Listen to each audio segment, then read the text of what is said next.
السلام علیکم۔ سلطان محمود غزنوی کا پورا نام یمین الدولہ ابو القاسم محمود ابن سبکتگین تھا، جو تاریخ میں محمود غزنوی کے نام سے مشہور ہوا۔ سلطان کی پیدائش بروز منگل 2 نومبر 971 اور انتقال 30 اپریل 1030 کو ہوا۔ سلطان محمود غزنوی نے اپنی زندگی کا زیادہ تر حصہ گھوڑے کی پیٹھ پر گزارا۔ انہوں نے غزنی شہر کو دنیا کے دولت مند ترین شہروں میں تبدیل کر دیا۔ کہا جاتا ہے کہ سلطان محمود غزنوی کے ذہن میں 3 سوال ہمیشہ کھٹکتے رہے۔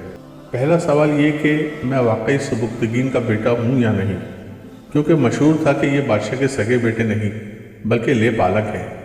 دوسرا سوال یہ کہ علماء واقعی انبیاء کے وارث ہیں۔ انبیاء کا وارث تو بادشاہ یا کسی با اختیار آدمی کو ہونا چاہیے تھا۔ تیسرا سوال یہ کہ میں جنت میں جاؤں گا یا نہیں۔ انہی 3 سوالوں کو لے کر وہ ہمیشہ پریشان رہتے تھے۔ ایک بار کسی سفر سے واپس آ رہے تھے، دیکھا راستے میں ایک طالب علم ایک کباب فروش کے دیے کے پاس کھڑا کتاب پڑھ رہا ہے۔ ہوا چلتی ہے تو یہ طالب علم دیے کے تھوڑا قریب ہو جاتا ہے۔ زیادہ آگے اس لیے نہیں جاتا کہ کہیں کباب فروش یہ نہ کہے کہ جب لینا نہیں ہے تو کھڑے کیوں ہوں۔ سلطان محمود نے جب یہ منظر دیکھا تو اپنے خادم کو حکم دیا کہ مشعل اس طالب علم کو دیا جائے، خود اندھیرے میں گھر تشریف لے آئے۔ اسی رات خواب میں آپ صلی اللہ علیہ وسلم کی زیارت ہوئی۔